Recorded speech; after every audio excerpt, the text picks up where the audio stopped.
Okay.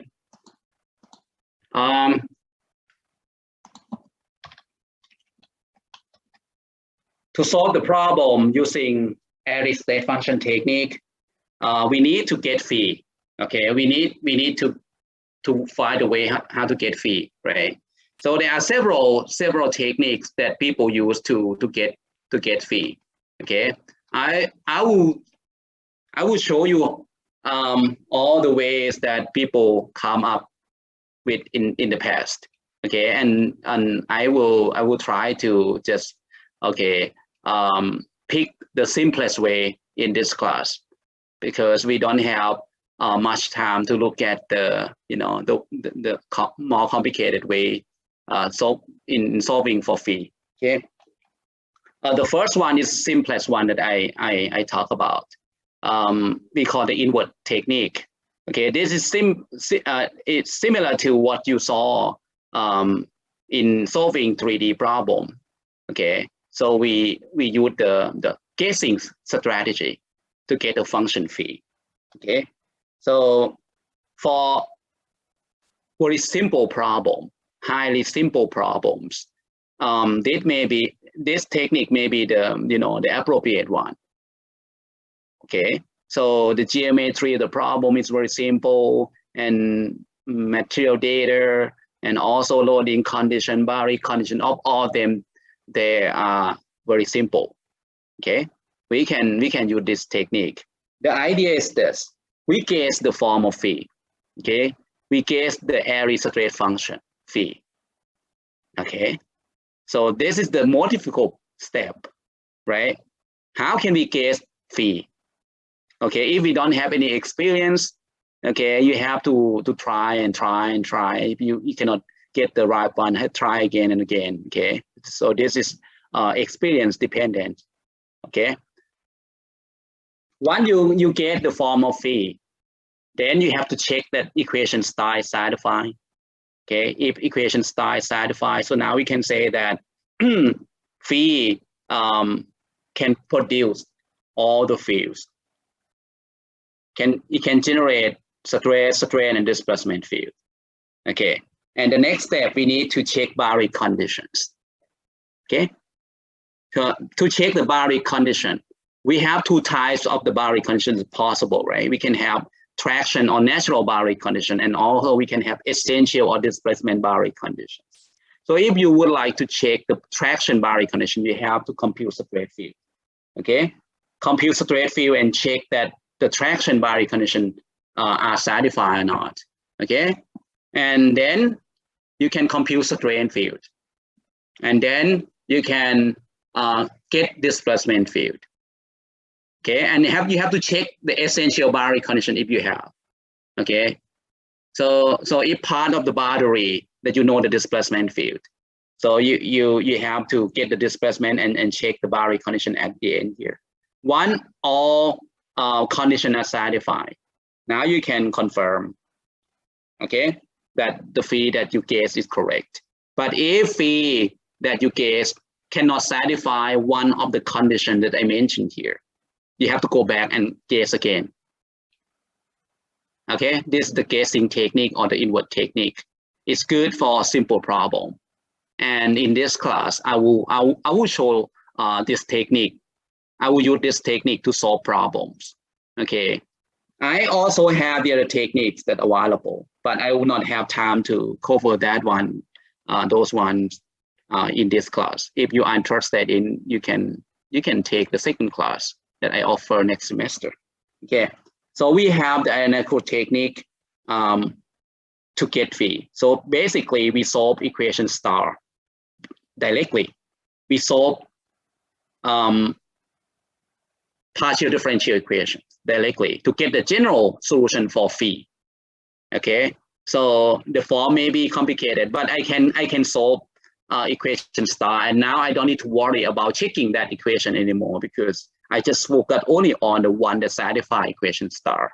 I get that from solving equation directly.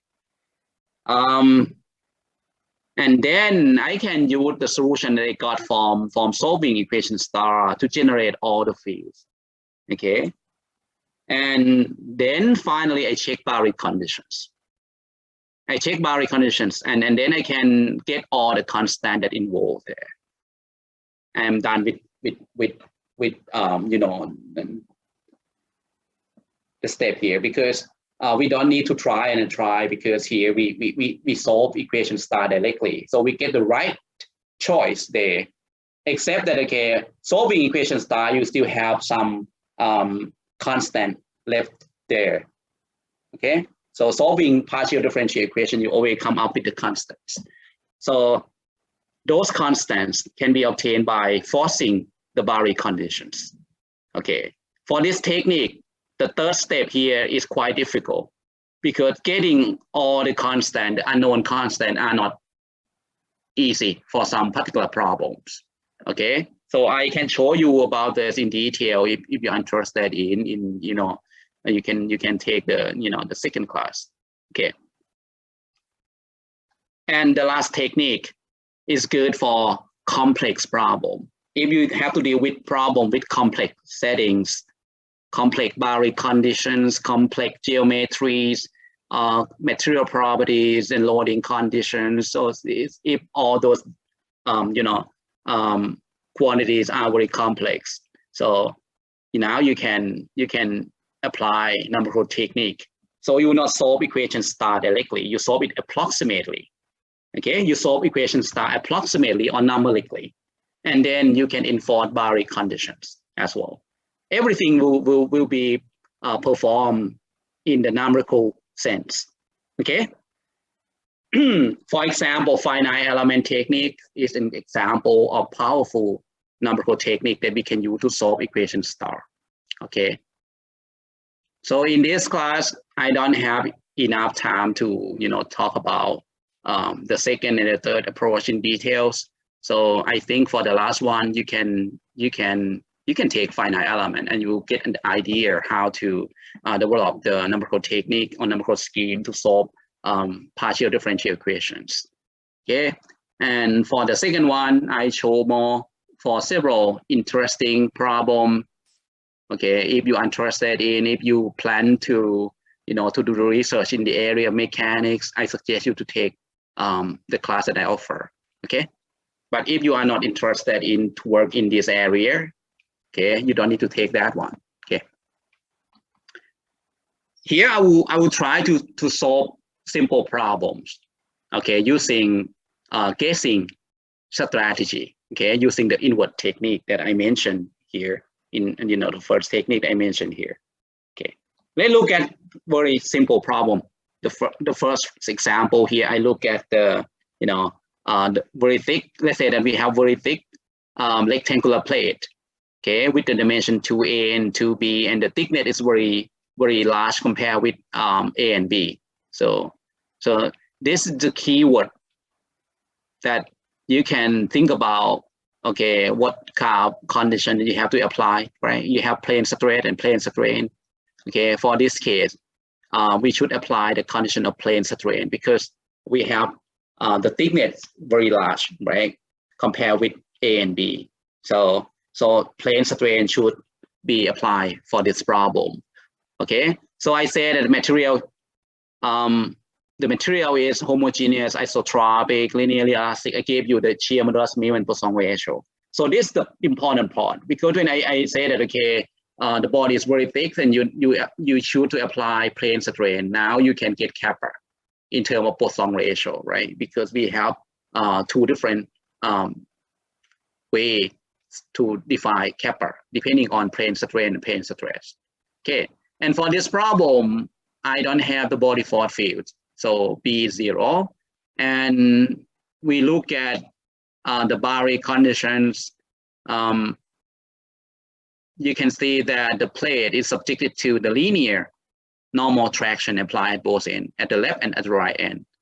So we pull the plate at both ends with the linear traction, normal traction like that.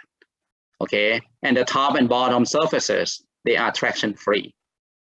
Okay, so this is quite simple, right? When you take a look at the setting here, so the problem is quite simple.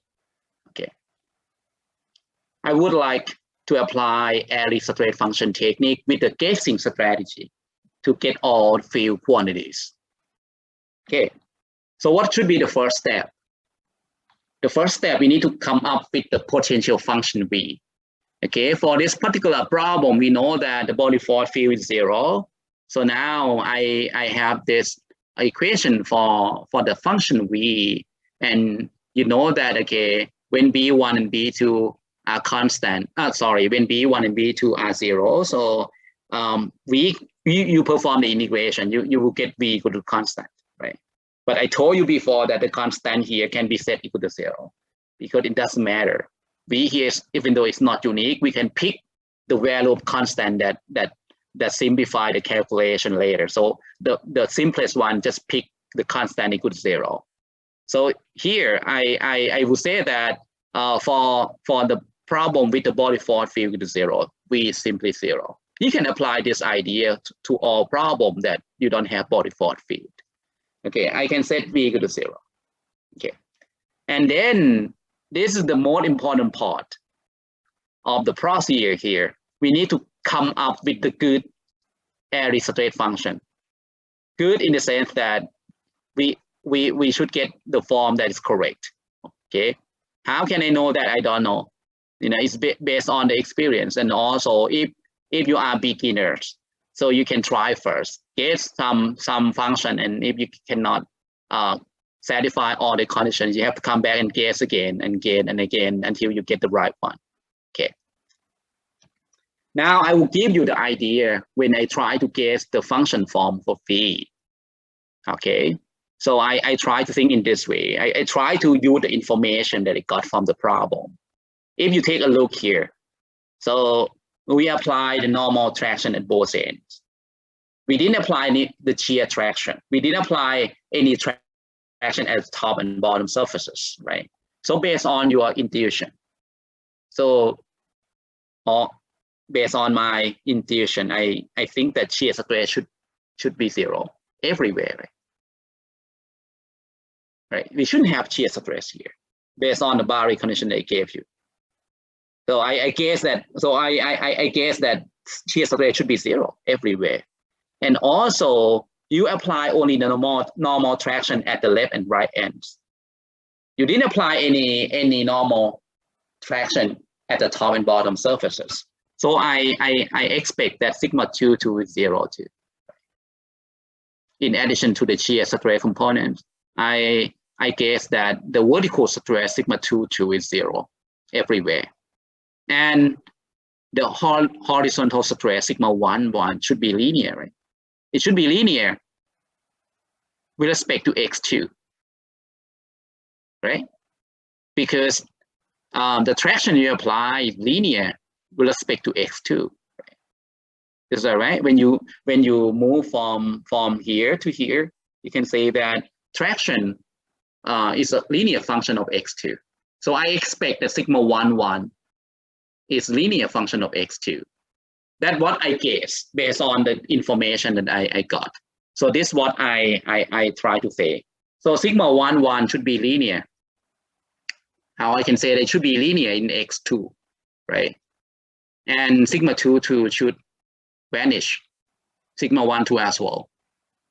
Okay, and we know from above that V is 0. So now you know that phi, 2 and phi, 1 phi, 2 should be linear in x2. Phi, 1 should be 0, and phi, 2 should be 0 too. So this suggests me to shoot phi like this.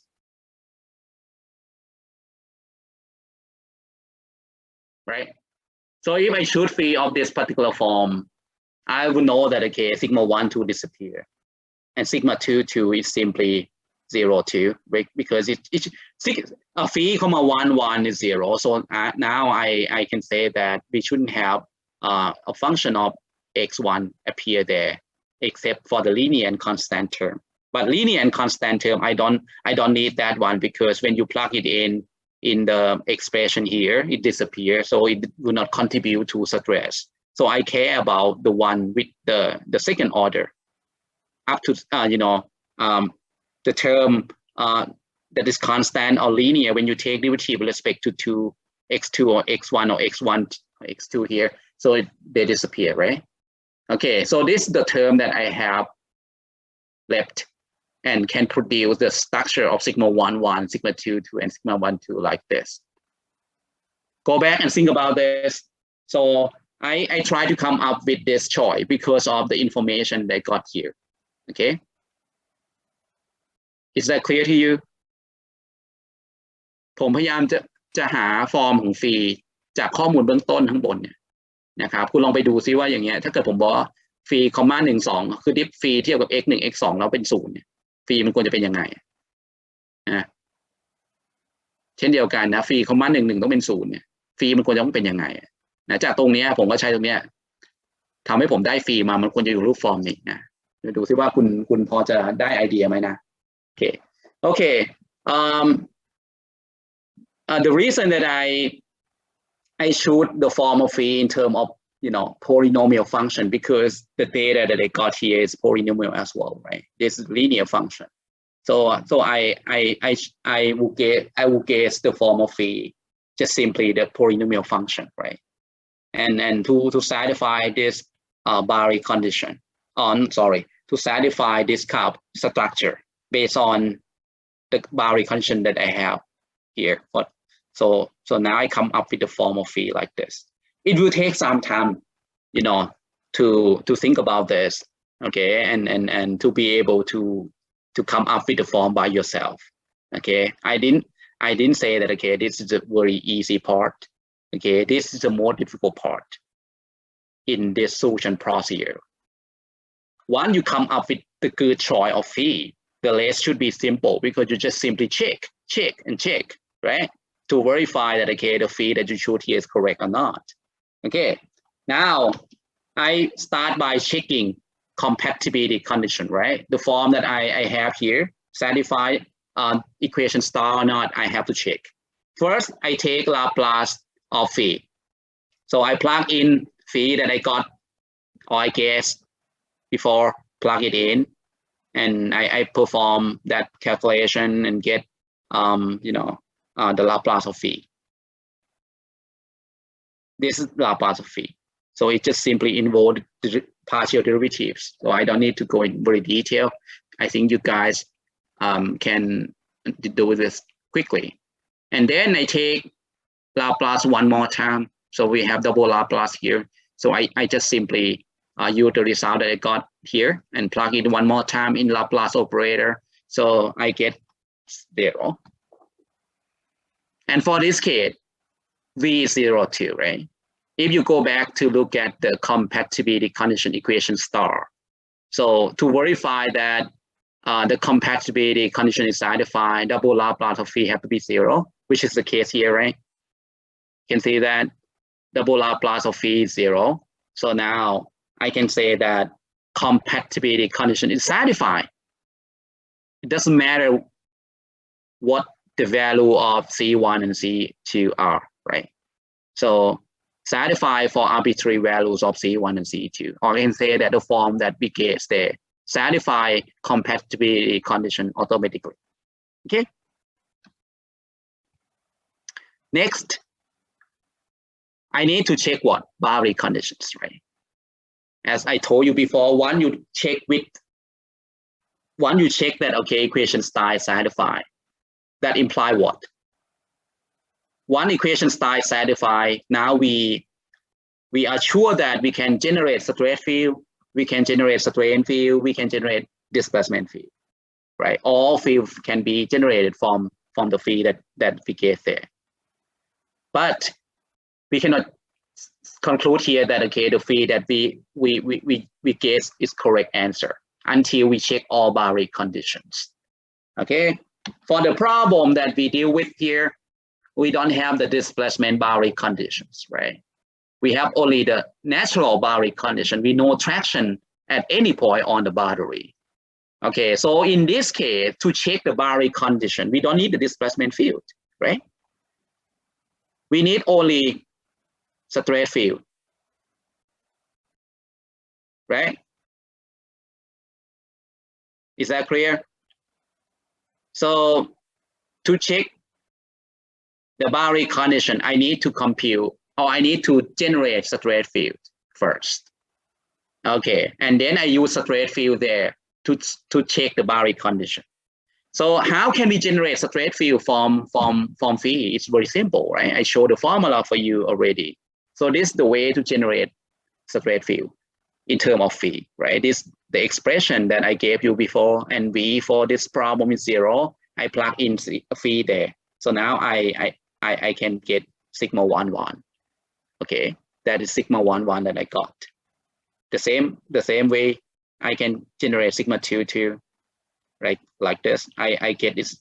I get that 0 because I choose the phi to fulfill this requirement, right? Because I guess at the beginning that sigma 2 2 have to be 0 and sigma 1 2 have to be 0. So I'm not surprised that I get 0 here because the form of phi that I chose there, I try to get sigma 2 2 and sigma 1 2 equal to 0. Okay, so you shouldn't surprise. Okay, but once you got this, okay. Now I'm ready to check natural boundary condition at the left, at the right, and at the top and bottom surfaces, right?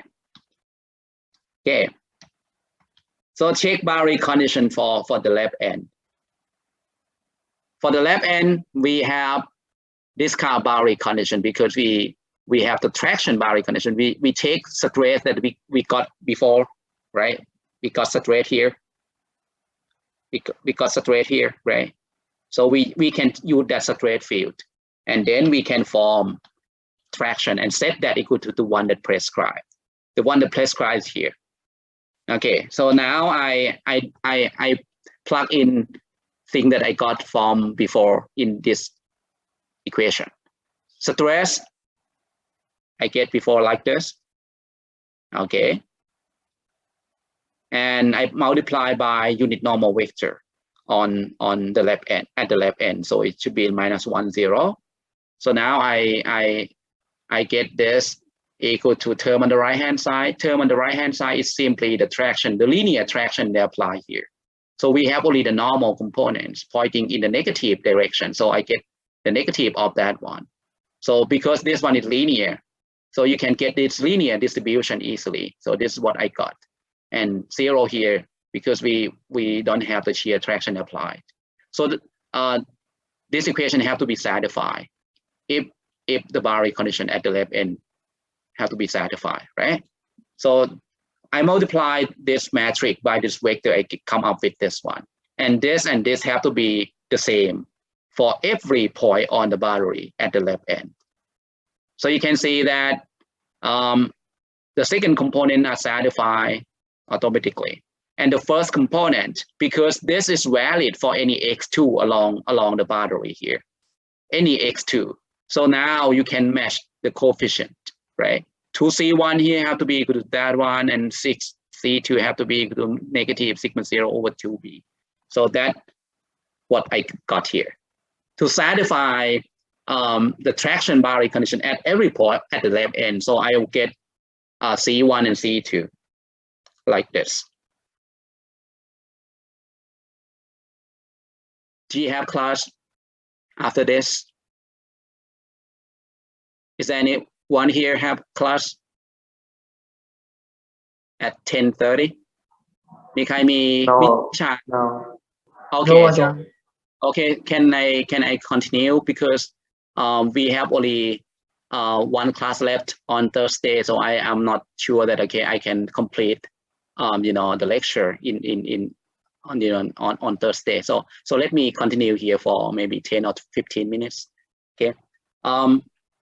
I can get C1 and C2 from here. Okay.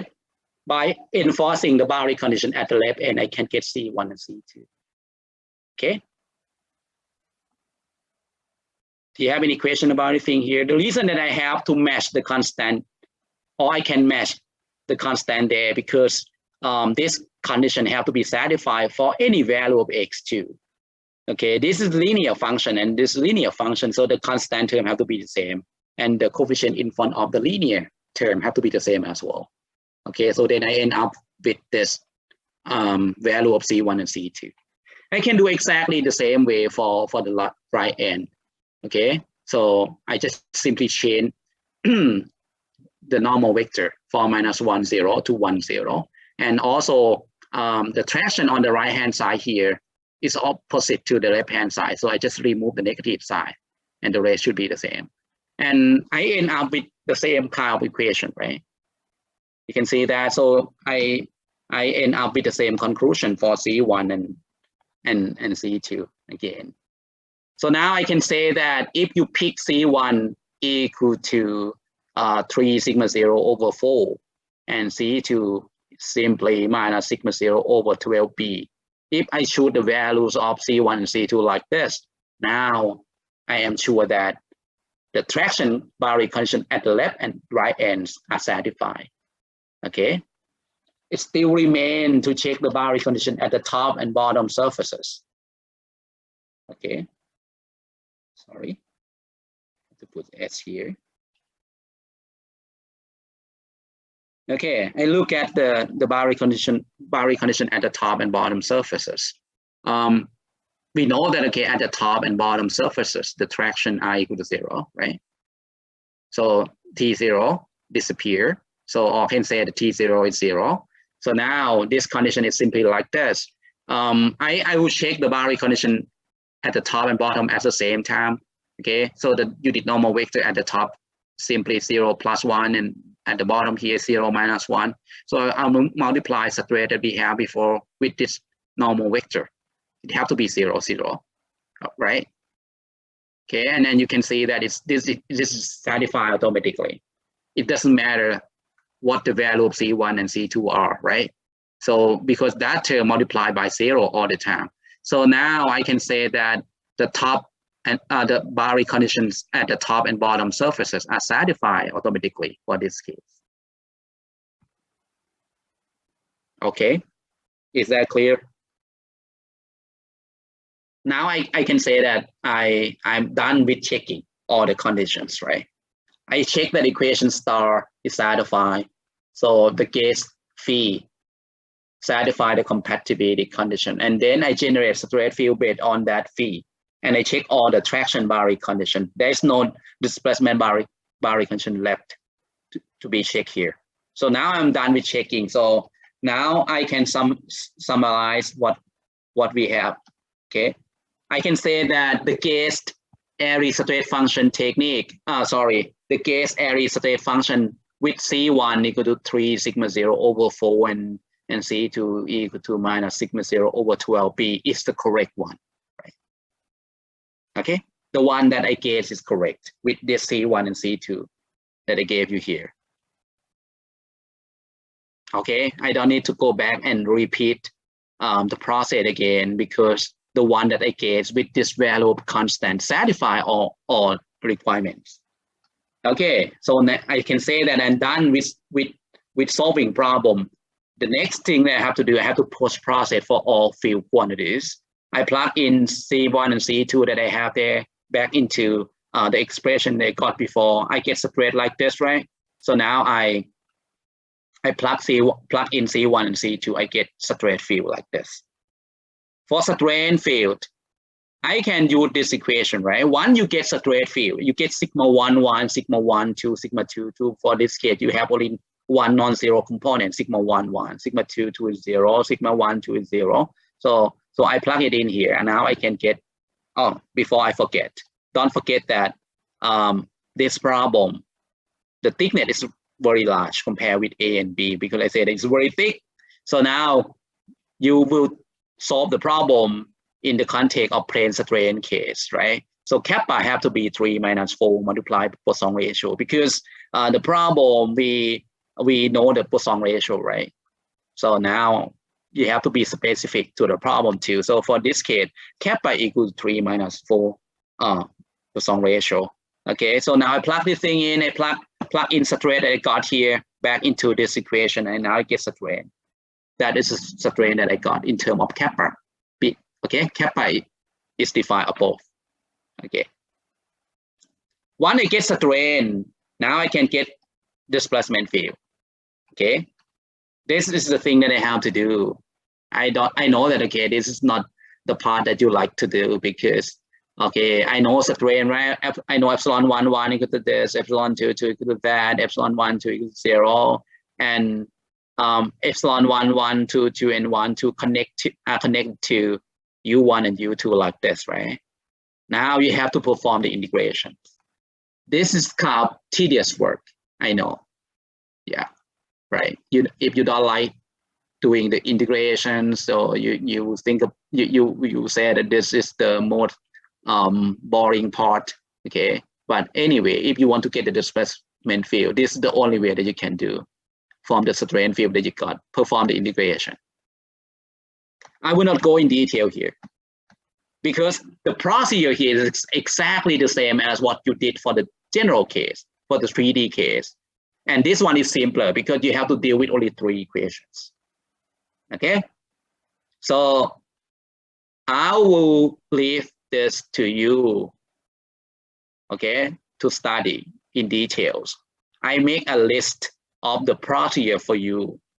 You can easily follow what I explain here. Okay, and finally I get displacement field. Okay, so basically I perform the integration. You can go back and fill in the details. Okay, now I can get u1 and u2. And if you take a look at what I have there for the final expression, I still have constant left there. I have a, b, and c there. Okay, so now you know that what a, b, and c are, right? It should be the same as what you saw in 3D case. They represent rigid body motions. Because for the problem that we look at here, we don't have the displacement boundary condition. So we don't have ways to get rid of all those constants. We still have rigid body motion because the body can slide from left to right, from or slide in that direction as well, and it also can rotate about x3.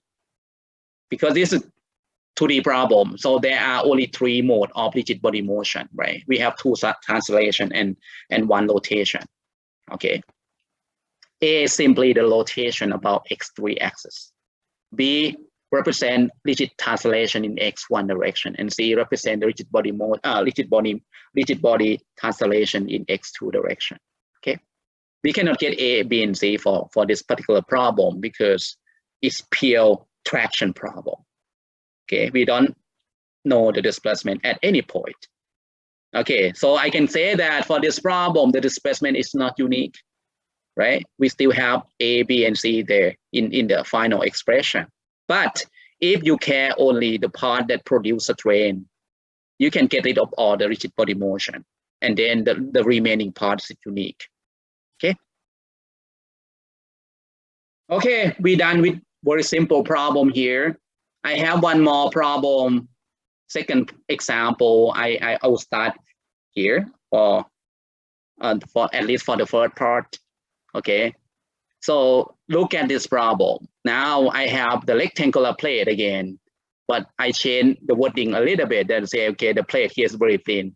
So now this problem is simply plane stress problem because the thickness is very small, right? Okay, I look at the plate made of the same material, like the first example. Okay, the dimension is, are exactly the same, but now I change the loading condition a bit. Okay, I don't have the loading applied at both ends anymore. Now I have body force field. Okay, for this case, let's say that body force field is not 0. I have B1, and I have B1 is the linear function of x1. Okay, the arrow that I show in the figure, the yellow one there, is the schematic that I use to, to describe the body force. So you apply the body force like that. Okay, and the magnitude of the body force getting bigger and bigger when you move, along x1 direction from the origin. Okay, and B2 is simply equal to 0. We have only the body force field apply in x1 direction. Okay, this is somehow similar to the problem that I asked you to do in your exam, in your quiz, right? That is for 3D case. Okay, and at the top and bottom surfaces, let's train again the movement in the normal direction. Okay, let's say that okay, you have like a roller support at the top and bottom surfaces. I don't allow the movement in vertical direction. Okay, but it can slide freely in the horizontal direction, or I can say that the block there is frictionless. Okay, I would like to solve this problem again using airy state function technique and guessing strategy. Okay, so I start with the same step that I have before. First, I have to get V.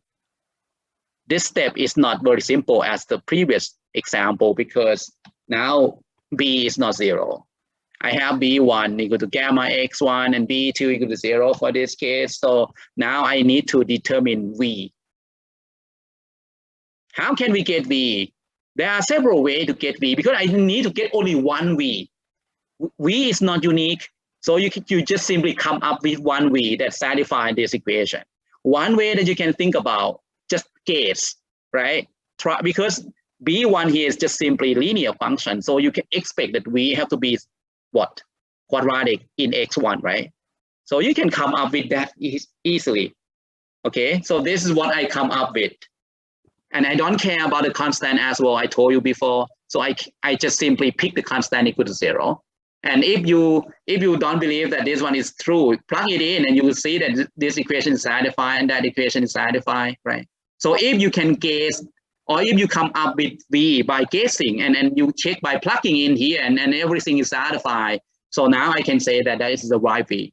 Okay, that is one choice that's possible. Okay, so for this case, I take V equal to this because I just remove all the constant because we have a way, you know, because V is not unique and we pick the one that satisfied that should be enough. มีใครมีอะไรสงสัยตรงนี้ไหมคือจริงหา V ตรงนี้คุณเดาก็ได้ไม่ต้องมาอินดิเคทให้ผมดูก็ได้เดามาเลยใช่ไหม V ที่สอดคล้องสมการเนี้ยก็ลองดูซิว่าดิฟมาแล้วได้แกมมา x1 ก่อนดิฟมันควรจะเป็นอะไรใช่ไหมเนาะแล้วก็ไม่ต้องสนใจค่าคงที่นะเพราะว่าค่าคงที่มันไม่ได้ใช้ประโยชน์อะไรเดี๋ยวเอาไปแทนต่อไปมันก็หายไปอยู่ดีนะเราก็ตัดสินใจทิ้งมันตั้งแต่แรกเลยนะผมหา V มาให้ได้ตัวหนึ่งที่สอดคล้องสมการนี้พอแล้วครับโอเคOnce we get V, now we have to guess the form of V. This again is the most important part, okay, and difficult part as well. Yeah. So now I try to tell you that okay, the form that I will come up with is somehow related to the information that they gave you. Okay, so I have only body force field applied. Okay. And based on the boundary condition that we have, we know that at left and right ends, they are traction free. Okay, and at the top and bottom, we don't have shear. So in this sense, we can see that there is no shear component induced at the top, bottom, and at the left and at the right end. So I should guess that, okay, sigma 1, 2 should be 0, right, for this problem.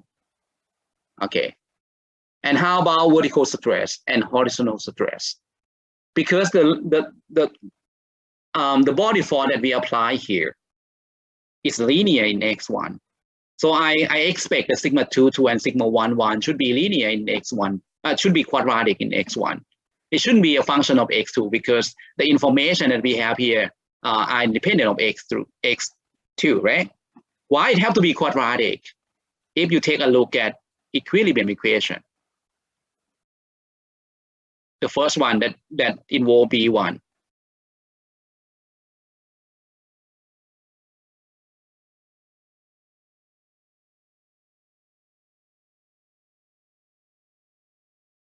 Okay.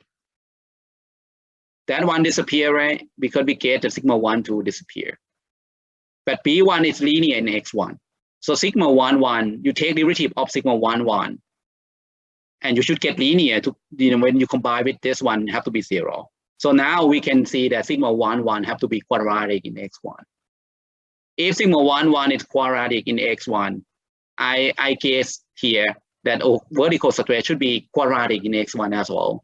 So then, based on this information, I should be able to to get the structure of sigma 1 1, sigma 2 2, and sigma 1 2, and this finally end up with this function. Go back and think about this. Okay, I will stop here, and I will continue next time. Maybe you can go back and think about why I come up with the form phi here. I come up with this form because of this information. I didn't say that, okay, the thing that I think about here is correct at the beginning. It's just based on my intuition. Okay, I try to gather the information that I got from the problem, and I try to guess phi based on that information. Later, I will check that, okay, the phi that I guess here is correct or not. Once is wrong, I have to come back and guess again. So what I have in my intuition here may be wrong. Okay, but this is the best that I can do at the moment. Once I guess it, I check. If it satisfies everything, I can conclude that it's a solution of the problem. Okay, I will stop here, and then next time I will finish the problem, this problem, and then I think I have some material left to talk here. I will try to look at the second, try to look at the 2D problem based on polar coordinate system, but I may not be able to go in very detail. I just try to mention about that here because we don't have enough time. So if you are interested in to more materials, okay, please register for the second class if you're interested in, just only for the one that I'm interested in, and you think that, okay, you will work in the area of applied mechanics and computations. So have the basic in this area is essential. So if you think that, okay, the material are essential for your future research, please, okay, and this, the second class, welcome all of you here. Okay. Do you have any question about anything that I discussed today? มีคำถามอะไรไหมครับ? Okay. I also post the last homework assignment in my course view. Okay, there are two problems in this assignment. Okay, the first problem I asked you to solve Saint-Vernon problem. Okay, so you learn about Saint-Vernon in lecture 4, right? Saint-Vernon problem. Try to solve that one. The reason that I asked you to do the final assignment here, because you should have you should practice yourself, because we're going to have the final exam in next week, right? So and that kind of problem may help you to to prepare yourself ready for the exam. And also for the second problem, I asked you to solve 2D problem using Eric state function technique, like what I show you. Okay, the problem that I asked you to do is similar to the first example. Similar. Okay, I just add one more loading condition there. Maybe you have to think about how to get phi, but actually I gave you the form of phi already. Yeah, but I just want you to be familiar with the procedure. Okay, that are two problems that you need to solve for the last assignment. Okay, I give you maybe a week or 10 days, so you have to submit the homework, the last one, okay, by 2nd, I cannot remember the date. So you have to submit that on Thursday, next Thursday. Okay. Do you have any questions?